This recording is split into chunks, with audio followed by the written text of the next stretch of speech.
Good afternoon and welcome back to Football League World TV. It's time for the EFL Transfer Zone show here on the channel. My name is Sam Rourke, the Chief Editor of Football League World.co.uk. I'm joined by two of my colleagues, Ben Wignall and Adam Jones, to discuss all the latest EFL done deals and transfer rumours. Ben, how are you getting on? Yeah, all good, Sam. I had a week off and everyone decided to explode in transfer frenzy. Now it's officially open. Everyone's getting the deals done. There's some exciting deals getting done all across the EFL in all three divisions. So it's a good show to look forward to and some interesting deals to talk about. Yeah, we got so much to talk about on today's show. Adam, how are you getting on? Nice to see you sporting your Royals kit. Yeah, I'm very good, thank you. I'm actually quite grateful that we might actually be able to put a starting 11 out. So, that's the main thing at the moment. But, across all three divisions, as Ben said, there's a lot been going on. So I'm looking forward to this. Absolutely. We can't cover every single done deal on this show. We just don't have the time. But we're going to be covering some of the bigger deals that have emerged over the last week or so in the EFL. We are broadcasting live on Facebook, Twitter and YouTube. Get yourself in the comments. We want to get your thoughts on some of the rumours and done deals we're going to be talking about on today's show. But let's get straight into it. Right, the first half of this show is going to be concerning done deals, deals that have gone over the line and have been completed. We're going to start off with Stoke City. They've confirmed the signing of Josh Laurent from Reading. Laurent had 2 seasons with the Royals and really became a fan's favourite at the Select Car Leasing Stadium, but he has left the Berkshire club to join Michael O'Neill's Stoke City. Adam, I suppose it's only natural to come to you first and foremost. Laurent was a player that many Reading fans really liked and admired. He put in some really good performances, especially in that first season at the club. Let's look at it from a Royals perspective first. And Adam, are you disappointed and gutted to see him go or not?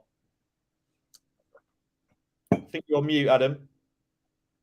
Here we are. I think it's very disappointing for us, to be honest with you. I think it's a big blow. I think he's probably one of our better performers over the past couple of years. Plenty of desire, no shortage of passion at all.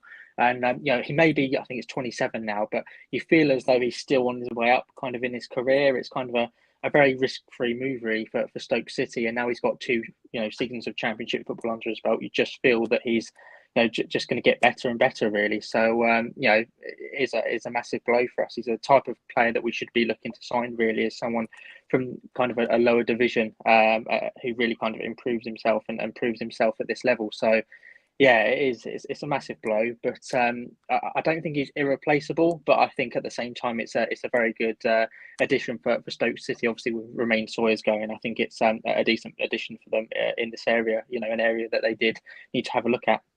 Yeah, there did seem to be an air of inevitability about this move with regards to Laurent. I mean, there were certain sections of the Reading fan base that were hopeful that he would sign a new deal. We've seen Andy Yeardom and Tom Holmes sign new deals at the club. Ben, let's come to you then. Look at this from a Stoke City perspective. We've seen Laurent, impress at second-tier level with the Royals on a free transfer. This looks like a pretty good deal, doesn't it? Yeah, I think it was only around 12 months ago when he was getting linked to the likes, Nottingham Forest, Rangers for decent fees, and obviously he's kind of run his contract down and assessed his options. But I mean, you two have both seen him a lot more than me, but whenever I've seen him, he seemed like a very energetic midfielder who can get up and down the pitch, and I think Stoke do need that. Obviously, they're probably going to play him in midfield 3 next season, and to be fair, I think Laurent next to Lewis Baker and Nick Powell in front of him, that's a very good Championship trio to have in midfield. Especially if, Joe Allen's future being uncertain, he can come into there as kind of a natural replacement for him, even though they're stylistically probably not the same kind of player. He's definitely, I think, an upgrade considering where they both are at their stage of their career. So I think all in all, on a free transfer, this is a really good sign for Stoke and a bit of a bargain. Yeah, Stoke fans, Reading fans, get yourself in the comments. Royals fans, are you disappointed to see Josh Laurent leave? Stoke fans, are you happy to see him at the club? Right, let's look at another done deal next. Coventry City have confirmed the signing of Callum Palmer from Bristol City for an undisclosed fee. The 25-year-old's had a real tough time of it over the last few seasons, has struggled to really cement himself in a particular team and sort of struggled for any form of consistency. But Mark Robins has taken a chance on Palmer.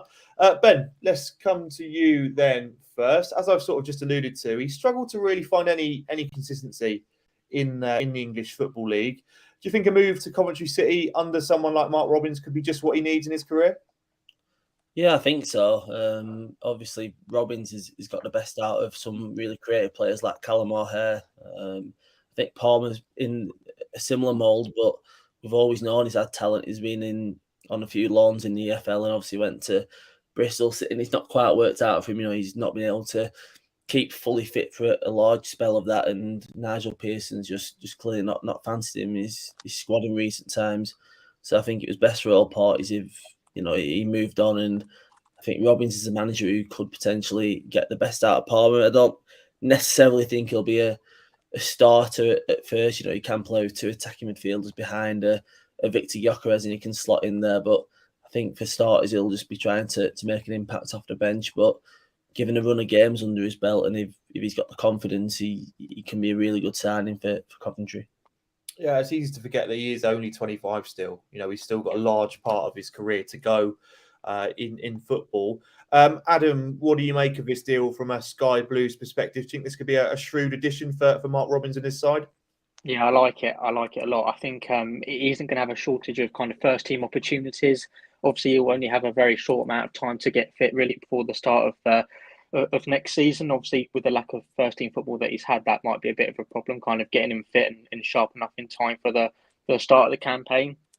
But he provides, Mark Robins with different options. Obviously, he's gone with a 3-4-1-2 at times and a 3-4-2-1 as well. And I think it gives them the chance to kind of operate with the latter formation on quite a regular basis, with O'Hare and Palmer kind of in that advanced midfield role. And obviously, you've got the likes of Matty Godden, who usually only plays about half a season worth of games. And if you're going to have a shortage of options there at times, then it's worth having perhaps only Gyökeres up front or whoever it is. So I think having that extra option there is ideal, really. As you said, he's only 25. It feels like he's been around for a lot longer, really. And this isn't going to be that much of an expensive signing, really. I know that he's probably contracted to Bristol City, but I think it isn't going to cost too much, considering he was a fringe player at Ashton Gate, and obviously they've got other areas that they need to address as well, including their left wing back position, which is a massive one for them, and centre back as well, obviously, with Jake Clark sold to go into QPR. So yeah, I can't see any real downsides to this signing. He just needs to make sure that he's consistent. Yeah, I suppose he needs to remain fit and firing. I mean, he's had his injury issues over the last few seasons, which has sort of hampered his progress a little bit. But there we go. Coventry have completed the signing of Callum Palmer from Bristol City. Right, let's look at some more done deals next. Let's go down to League One. Sheffield Wednesday have confirmed the signing of Will Volks from Cardiff City. The Welsh international departs the Bluebirds for a move to League One. Ben, let's come to you then. This is like a pretty good signing for League One level, given he is a Wales international and has played consistently in the second tier for the last few seasons, doesn't it? Yeah, and again, another one on a free transfer. He's quite surprised he dropped down a level. He's been playing consistently for Cardiff and Rotherham as well in the second tier. So, I think it's probably the pull of Sheffield Wednesday being a really big club and the ambition to where they want to be in the next couple of years that he's gone there. He's probably replacing Massimo Luongo in the holding midfield role, and you could probably say he's not as classy on the ball as Luongo, but he's definitely battle hardened, and he's a bit of an all rounder in that midfield. And when you slot him into a midfield with George Byers and Barry Bannon, you've got to say that's probably one of the, if not the best midfield in League One on paper right now. So I think Sheffield Wednesday, it's a really good sign, and probably the first of many that are going to be impressive ones on paper. Yeah, I suppose it also helps. Will Volks has experienced promotion from League One before with Rotherham, which is always a benefit to having a team that is chasing promotion from the third tier. Adam, do you echo Ben's thoughts there on Will Volks? Do you think it's a good addition for the Owls?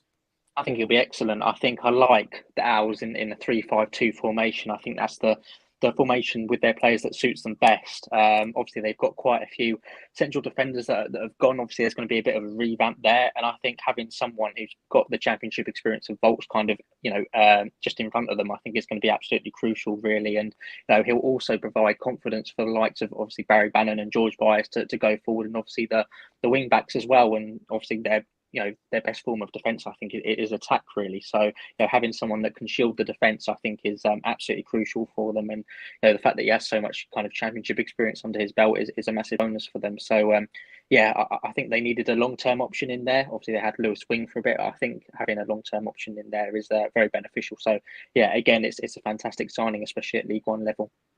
Yeah, this certainly does look like a great addition for Sheffield Wednesday. Will Volks has arrived at Hillsborough from Cardiff City. Right, we've got a few more done deals to touch on next.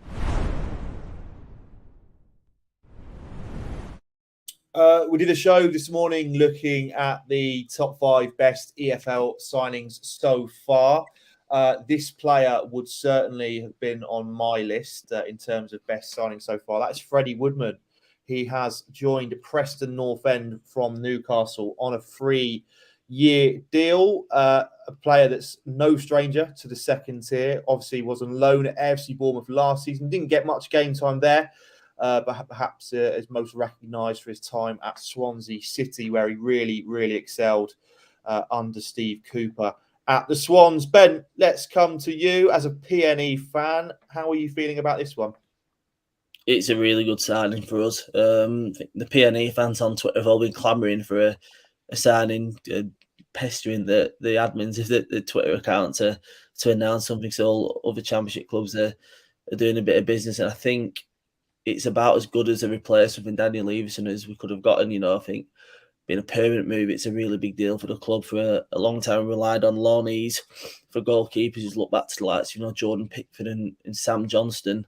And Everson was the next in line who's really impressed, and I can imagine he's going to go to another Championship club who can probably pay more of his wages. But I think it's a bit of a surprise we've been able to get Woodman, considering we're not a massive payer of wages. We know there's other clubs interested in him. He's said so himself.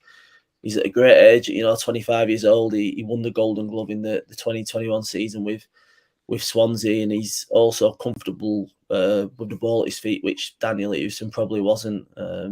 So I think overall, this being a permanent move is a lot better than getting Everson as good as he was on another loan. So I don't think we'd have the funds to sign him permanently from Leicester. So I'm delighted about this deal, and I think every PNE fan is, because we finally got a very good keeper on a full-time deal. Yeah, I think you touched on it there. I firmly expected that it would be a loan move. If it was to be a move over the summer to any Championship side, it would be on a temporary basis. But the fact Preston have secured a permanent deal makes the signing just that bit sweeter, in my opinion. Let us know in the comments. Preston fans, get involved. Are you happy to see Freddie Woodman arrive at Deepdale from Newcastle? Will he be an upgrade on Daniel Everson from last season? Let us know. Right, we've got one more done deal to touch on next. As I said at the top end of the show, that we could have touched on so many during this show, but we just haven't got the time. Right, let's touch on one more next.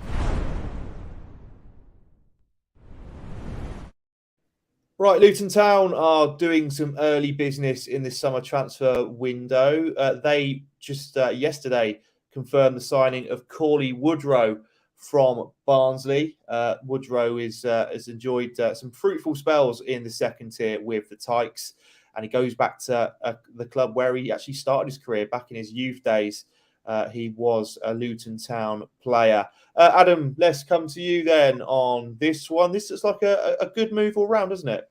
Yeah, it's an area that they needed to address, I think. If you asked any Luton fan which area they needed to address, I think you'd go with the forwards, especially with Danny Hilson obviously leaving for Northampton. I think it's important to have someone like Woodrow who can come in there, really. And at 27, there's scope for him to be a long-term addition as well. I think, obviously, as you mentioned, he's been at Luton before, so it shouldn't take him too long to adapt to life at Kenilworth Road. obviously has competed in a side that's pushed for promotion to the Premier League before in Barnsley. So he shouldn't have too much kind of trouble dealing with expectations. Has a reasonably reliable goal scoring record from over the years, and that's obviously very promising for the Hatters as well. And as you saw there on the picture, he's been captain of Barnsley as well, so he brings those leadership skills as well that Nathan Jones's side might benefit from. So he brings a lot to the side, and I think this is a very good addition. I don't think he'll be too expensive either. Obviously, Luton have got quite a low budget anyway, but at this level, I think it's a very solid signing. Obviously they've got the likes of Elijah Adebayo and Harry Cornick as well, so they're not completely reliant on Woodrow to get in amongst the goals. But if you're playing the two up front, you'll need as many kind of forward options as possible. It's like playing a three at the back and having as many central defenders as you possibly can. I think having that extra depth there will be very important in their recruiting someone of decent pedigree. So it's a decent signing for them. Yeah, a lot of Luton fans very pleased with this deal. Billy, one of the writers here at Football League World, very, very happy with this this agreement. I've got to say, he does strike me as a player that Nathan Jones would like. He's full of energy, and he likes to really press high up the pitch. Somewhat similar to Harry Cornick in the sort of similar in terms of their energy on the forward line. So I'd imagine he'll fit nicely into what they've got going on at Kenilworth Road. Cauley Woodrow has joined Luton Town from Barnsley. Right, let's touch on some rumours next.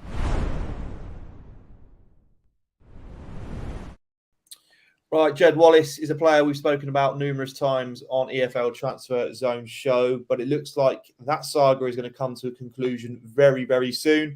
It looks like he's on his way to West Bromwich Albion. He is set to undergo a medical in the next 48 hours at the Hawthorns, and he could well be West Brom's third signing of the summer transfer window. Ben, this looks a good signing, doesn't it, for Steve Bruce's side? Yeah, and especially on a free transfer as well. It's almost a coup, and it could potentially, be one of the signings of the window. Obviously a lot of clubs are interested, and I think Burnley's interest has become apparent in the last week. And I think Wallace has probably done as much as he can with Millwall. With the squad they have on paper, they've got close to the top six a few times, but just not quite got the ammunition there. And I think now heading to West Brom, who should be promotion contenders with the team they've got on paper, I think that'll suit him, and it'll give him a chance of potentially getting a chance in the Premier League in 2023. That attacking forward, which on paper, Jed Wallace, John Swift, Colin Grant and Daryl DK, that's a scary thought for Championship defences. So if they get that over the line, then that's a really good signing. Yeah, I think if you're Daryl DK, you're certainly licking your lips with the amount of creative potential with the likes of John Swift and Jed Wallace in that side, you'd imagine. West Brom fans, get yourself in the comments. Would you like to see Jed Wallace arrive? Would you be happy with the deal? Is he a guaranteed starter? We'd love to get your thoughts.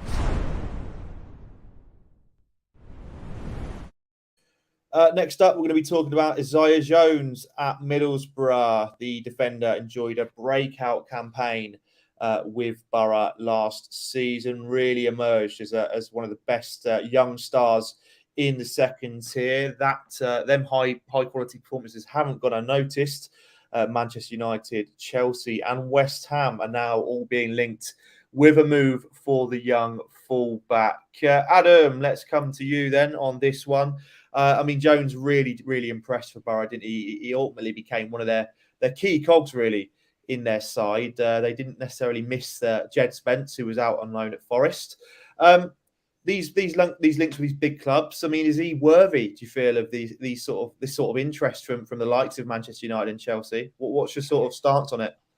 I think he could potentially make the move up, but there's just a thought. I think for me, in terms of being kind of having perhaps one more season at Middlesbrough, I think he'll benefit from that. Obviously, he had a very good breakthrough season, and last season, obviously, he was expected, I think, to go out on loan from some Middlesbrough fans, and then obviously got the chance really to shine on the wing and has made that kind of wing back position his own. So there's part of me that thinks he should have one more season at Middlesbrough under obviously in a familiar setting under the same manager with a similar squad, I think that'll benefit him as well. And obviously, I think Boulder's side, I think, are one of the favourites for promotion anyway, so he could easily be playing his trade in the Premier League, during the 2023-24 season. He's got plenty of time. Obviously, he's got his age is on his side, so I think having one more season at Middlesbrough and then moving on regardless of and then get into the Premier League regardless of whether he stays with Borough or not, I think will be a decent move for him. I think he does need to be operated as a wing back. I think that's the role that kind of suits him the most. If he does move up to the Premier League, I think he'll be more comfortable there. Obviously, if you put him on the wing, I think you're kind of dependent on him to, get quite a few assists. And obviously, it's not going to be that easy making the jump up. And if you look at him perhaps as a starting fullback in the back four, then you might be placing too much kind of defensive pressure on him. So having him as a wing back there, I think, will be ideal. But I think he'll be, he could be half decent at Chelsea. I mean, having a right centre back like Reece James and having obviously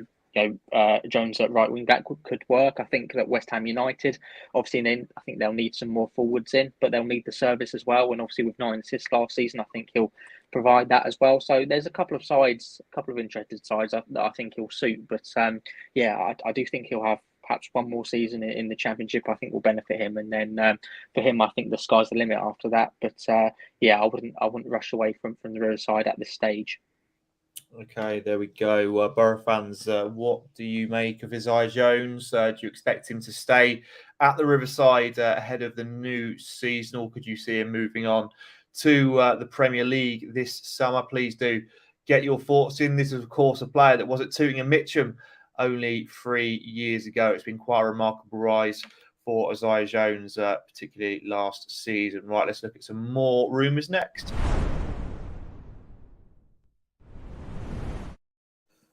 Burnley have been a very, very busy of late off the pitch. Vincent Kompany is, of course, the new manager at Turf Moor, and he's been linked with an array of players over the last few days.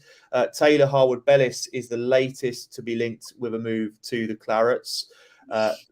He is reportedly closing in on a deal for the Manchester City man, a player Kompany knows very well, given both their times at the Etihad Stadium. Ben, let's come to you then. What do you make of this one? Harwood-Bellis, has enjoyed football at the second tier level, having played for Stoke City last season. Do you think it'd be a good addition for the Clarets, who are, of course, in need of some new centre-backs, aren't they?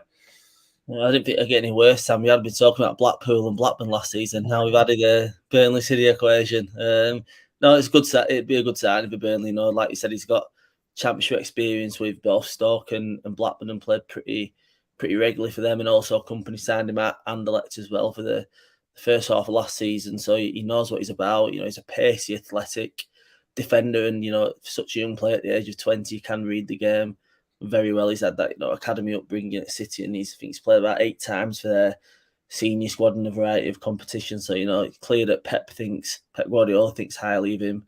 He still needs a bit more experience, so he's a regular in England under 21 international. So the England setup thinks highly of him too. He definitely needs another year at Championship level, I think, and until he makes that step up to be a Premier League player. And like you mentioned, the centre backs really needs to be high on the agenda because of Ben Mee and James Tarkowski departed, and also Nathan Collins as well. If they get a big bid in for Collins Burnley, you think they might accept it if Collins wants to move. So, I think a few centre-backs at least a priority, and Harwood-Bellis would definitely be a very good start to signings in that position. Yeah, you do feel like this is a sort of match made in heaven, really, given Vincent Kompany's connections with Taylor Harwood-Bellis. As I said, Harwood-Bellis is no stranger to Championship football, having had stints at Blackburn and Stoke City. Burnley fans, get yourself in the comments. I imagine there'll be lots of new Clarets fans being introduced to Football League World TV over the coming months. So we do want to hear from you. Please do get yourself in them comments. Right, we've got a few more rumours coming up for you next. Goalkeepers are high on the agenda at Middlesbrough this summer following Joe Lumley's departure to Reading FC. They have signed Liam Roberts from Northampton Town. but they are looking to add even more to their goalkeeping department. Carl Darlow and Daniel Everson, 2 players on Chris Wilder's transfer shortlist this summer. Ben, we've spoken about Everson briefly on this show. Is he someone that would enhance Middlesbrough's goalkeeping department, do you feel?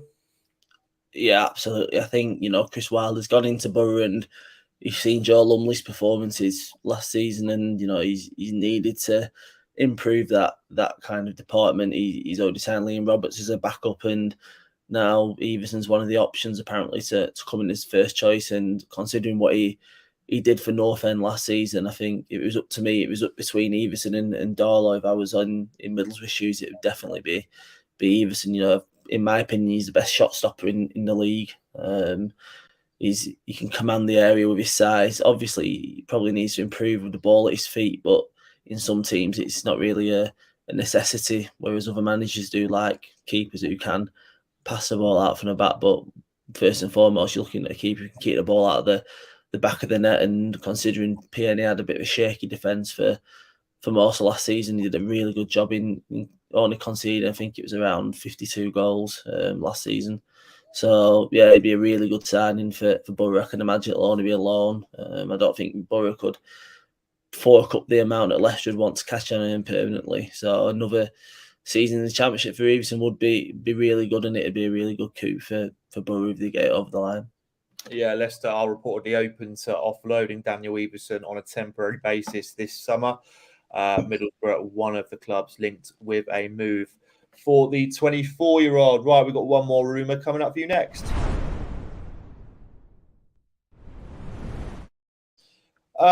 Staying on the topic of goalkeepers, Nick Pope looks set to depart Turf Moor this summer for Newcastle United. A fee in the region of £8 to £10 million is set to prize the 30-year-old away from the Lancashire club. Adam, let's come to you then. Nick Pope obviously wants to remain in England contention with the Qatar World Cup coming up this winter.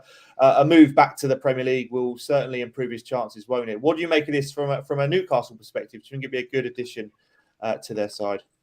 Yeah, I think it's a much cheaper deal than I expected, to be honest with you. I thought that Burnley would kind of hold out for a little bit more. Obviously, it's not a sort of a Sam Johnston situation where they have to sell him really with his contract expiring next year. Obviously, that was West Bromwich Albion last summer with the Johnston situation. Obviously, they had the option to kind of trigger an extension on his contract. So for Newcastle, I think this is a result really for them. I think they needed another option, I think, in this area, and I think he'll come in as kind of number one, obviously, and £8 to £10 million for an England international, I think, is a very good deal. Obviously, I think perhaps one area of his game is kicking, which perhaps he can improve on, but I think he'll provide value for money, definitely, especially if he comes in as number one shot stopper. So I can see that being a very good deal, really, from Newcastle. Definitely a better deal for the Magpies than it is for Burnley.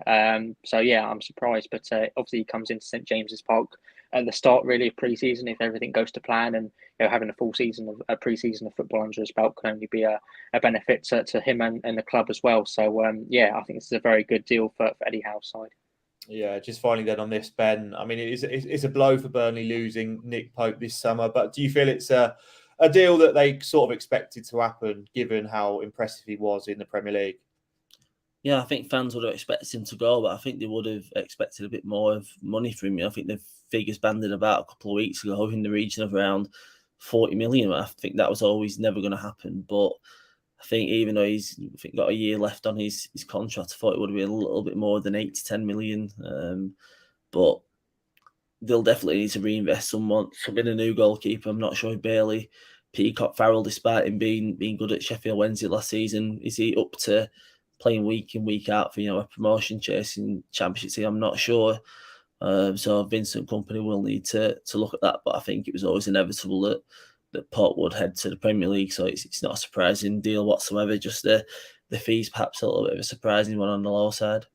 Yeah, Clarence fans, get yourself in the comments. What do you make of the Nick Pope situation? Are you disappointed with the reported low transfer fee that Newcastle are set to fork out? Right, well, that brings today's EFL Transfer Zone show on Football League World TV to an end. Ben, Adam, Thanks for joining me this afternoon. Thanks for everyone that tuned in to watch this. If you are watching this on repeat on YouTube, please do stick a like in below this video and subscribe to the channel if you are new around here. We really do appreciate all the new subscribers that come and join us.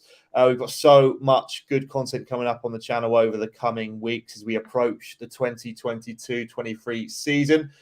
Tomorrow, we've got some really interesting debate shows. We're going to be looking at 3 championship youngsters you need to watch out for next season, whilst we're also going to be talking to our resident Watford fan, Simi, about Rob Edwards and the new era at Vicarage Road. But from myself, Ben, and Adam, we shall see you soon.